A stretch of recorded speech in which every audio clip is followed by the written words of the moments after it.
et la dysorthographie. Ce cours est destiné aux étudiants du CEC médecine scolaire et universitaire. En fin de ce cours, vous devez être capable de définir la dyslexie, la dysorthographie, poser le diagnostic positif d'une dyslexie, connaître les différents types de la dyslexie, assurer la prise en charge d'un enfant dyslexique et connaître les aménagements scolaires en cas de dyslexie. C'est quoi la dyslexie? C'est un trouble spécifique d'apprentissage de la lecture. Ça touche environ 5% de la population d'âge scolaire et elle succède souvent à un trouble du langage oral préexistant chez le jeune enfant. Ces étiologies restent encore imprécises, mais une forte composante génétique a été admise. Il existe 3 types de dyslexie. Les dyslexies phonologiques les plus fréquentes, les dyslexies visuelles et les formes mixtes qui sont le plus souvent les formes les plus sévères. Le traitement repose essentiellement sur la rééducation orthophonique qui doit être précoce. La dyslexie est un trouble significatif et persistant de l'apprentissage de la lecture, se manifestant en dépit d'une efficience intellectuelle normale, d'un enseignement adapté, de conditions socioculturelles satisfaisantes et en l'absence de déficit sensoriel primaire, visuel ou auditif, ou de lésions neurologiques acquises avérées. Le niveau de lecture, estimé par le biais des tests standardisés, doit être inférieur d'au moins 18 mois à l'âge réel de l'enfant.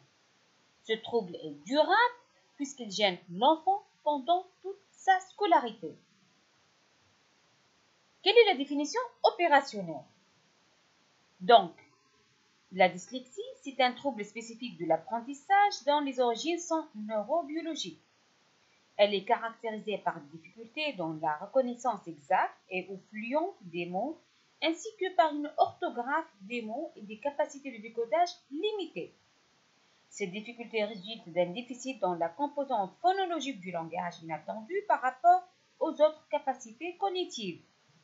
Les conséquences secondaires peuvent inclure des problèmes de compréhension de la lecture. Le dyslexique n'arrive pas à automatiser le décodage. Cela a des répercussions sur l'orthographe qu'il ne mémorise pas. C'est souvent donc associé à une dysorthographie. Tous les apprentissages sollicitant la lecture sont en difficulté. Et cette difficulté, elle est permanente. Plusieurs célébrités sont connus porteurs de dyslexie. La dyslexie, on a dit qu'elle est fréquente. Et ces gens-là ont une intelligence normale, ils sont même des savants. À titre d'exemple, Albert Einstein, Louis Pasteur, Alexandre Graham Bell, etc. La dyslexie, c'est le trouble spécifique des apprentissages le plus fréquent. On n'a pas de chiffre exact en Tunisie, mais on estime qu'en France, à peu près 6,6%, voire 8,7% des enfants ont une dyslexie. Quels sont les signes d'alerte qui doivent faire rechercher une dyslexie? La grande lenteur dans toutes les activités, la lecture ou l'écriture, d'où impossibilité de traiter un devoir en entier. Écriture peu lisible dans son contenu et sa forme, ça touche le graphisme, l'orthographe, la segmentation des mots, difficulté d'organisation, besoin de repères et une fatigabilité rapide. Gêne par les bruits qui perturbent la concentration, meilleure performance à l'oral, une compréhension supérieure lorsque l'énoncé est oralisé et des capacités d'apprentissage normales si on passe par une autre modalité que l'écrit. Ces difficultés peuvent entraîner des erreurs auditives ou confusion de sens en lecture, en écriture. Par exemple, il peut confondre boule et poule, faux et veau, etc. Ça peut entraîner également des erreurs visuelles avec des confusions des lettres. Il confond par exemple le M et le N, le P, Q, D et B, etc. Ça peut entraîner également des inversions dans les groupes des lettres, que ce soit en lecture ou en écriture. Donc, au lieu de lire frites, il est fitre. Ça peut entraîner également des omissions des lettres. Au lieu de lire part, il lit pot, il oublie le R. À l'inverse, on peut avoir des ajouts de lettres. Segmentation erronée. Au lieu, par exemple, de lire dossier en entier, il va dire dossier. Ça peut également entraîner des fusions des mots. Au lieu de lire fait du ski, il va lire fait du ski. On peut avoir également un problème d'orthographe phonétique. En écriture, par exemple, au lieu, par exemple, de lire j'aime les citrouilles, j'aime les citrouilles, etc. Donc, erreur de segmentation, de décodage, confusion de lettres, omission de lettres. 3 types de dyslexie. Avant de parler de ces types, je vais tout d'abord rappeler les modèles de lecture à double voix. Donc, pour lire un mot écrit, habituellement, il y a 2 voix. La voix lexicale ou voix d'adressage ou la voix directe. Et c'est le mode de lecture par reconnaissance globale du mot. Cette voie permet la lecture rapide de mots déjà connus, réguliers ou irréguliers, déjà stockés dans le lexique interne. À côté de cette voie lexicale ou voie d'adressage pour la lecture et la reconnaissance globale du mot, il y a la voie phonologique, appelée encore voie d'assemblage ou voie indirecte. C'est la lecture de nouveaux mots ou de non-mots par déchiffrement syllabique. Et cette voie permet de déchiffrer des mots inconnus par l'application des règles de correspondance graphophonique. Ainsi, on distingue 3 types de dyslexie selon la voie atteinte. La voie phonologique, lorsque c'est la voie phonologique qui est atteinte, donc c'est la plus fréquente. La dyslexie de surface, c'est la dyslexie d'adressage et la dyslexie mixte. Et dans chaque type, on peut avoir une sévérité variable de forme légère aux formes sévères. Donc, la dyslexie phonologique, c'est la dyslexie la plus courante, c'est 60%. C'est la voie de la lecture par assemblage qui pose problème. Elle se caractérise par une lecture de mots connus, qu'ils soient réguliers ou irréguliers, préservés, et une difficulté particulière en lecture de non-mots, mots sans signification. L'enfant a des difficultés à appliquer le code de la conversion des graphies au sens. Il fait des inversions, des ajouts ou des confusions. Un exemple, au lieu de lire chien, il va lire chat. C'est-à-dire, au lieu de lire la syllabe iyan, il va lire un. Au lieu de dire voilà, il dit viala ou viola. Au lieu de lire courlone, il va lire colonne, etc. La dyslexie phonologique, en écriture sous dictée, ces difficultés qui sont similaires. Il peut avoir des dysorthographies phonologiques. L'orthographe, l'usage des mots familiers est préservé, mais des difficultés sont présentes lors de la dictée de mots longs peu fréquents. La dictée de non-mots est très déficitaire. Un exemple de dyslexie dysorthographie phonologique sévère avec des séquelles de troubles de langage oral chez un enfant de 9 ans 5 mois. Donc l'âge de lecture estimé à 6 ans 7 mois. Donc ici, comme vous pouvez le constater, les erreurs chronologiques sont nombreuses. La segmentation des mots n'est pas toujours respectée. C'est un autre exemple également de dysorthographie, dysgraphie associée à une dyslexie. Le deuxième type de dyslexie, c'est la dyslexie de surface ou dyslexie lexicale. Elle touche environ 10% des dyslexiques, encore appelée la dyslexie visuelle ou dyslexie de surface. C'est la voie de lecture par adressage qui est atteinte. Elle se caractérise par d'importantes difficultés en lecture de mots irréguliers. En revanche, la lecture de mots réguliers et de non-mots est relativement préservée. L'accès au sens est perturbé et l'enfant peut avoir des confusions visuelles.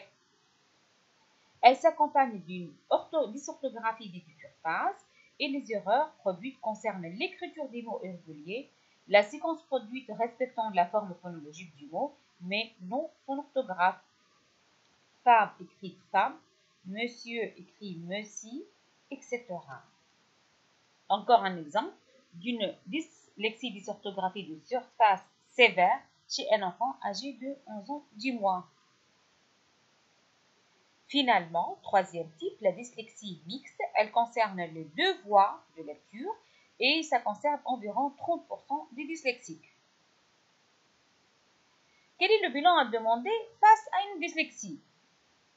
Le bilan complet pour une dyslexie doit comprendre au minimum un examen ORL et audiométrique de base, une consultation en ophtalmo pour vérifier l'acuité visuelle, un bilan orthophonique détaillé portant sur le langage oral aussi bien que le langage écrit, un bilan orthopsique, des tests d'efficience intellectuelle, parce que comme vous le savez par définition, ces TSA sont associés à un quotient intellectuel normal. Ces enfants ont une intelligence normale.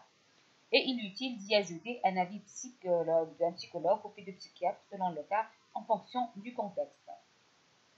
Passons maintenant aux formes cliniques.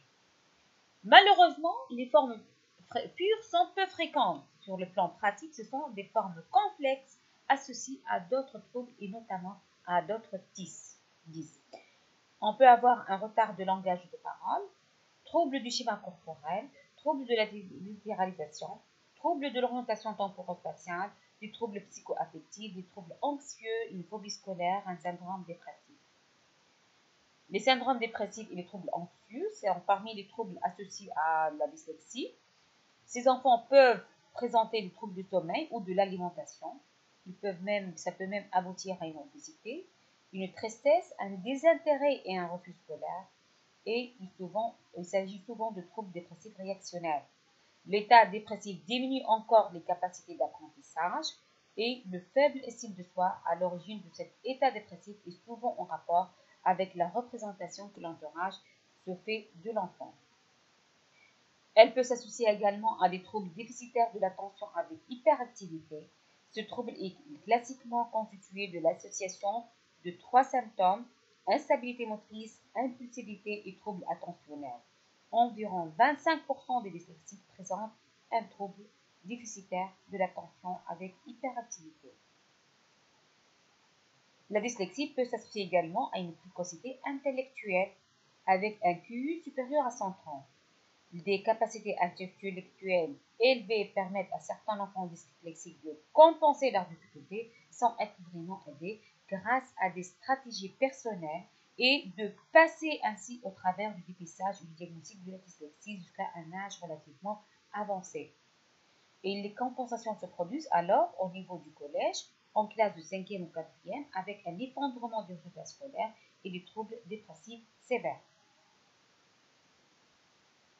Cette dyslexie est souvent associée à une dysorthographie. C'est quoi la dysorthographie? C'est un trouble significatif et durable de la production écrite sur le plan d'orthographe. Ce trouble accompagne constamment les difficultés de la lecture. Un point essentiel, lorsque le bilan de la dyslexie a été réalisé, il convient de le transmettre au médecin scolaire avec l'accord de la famille.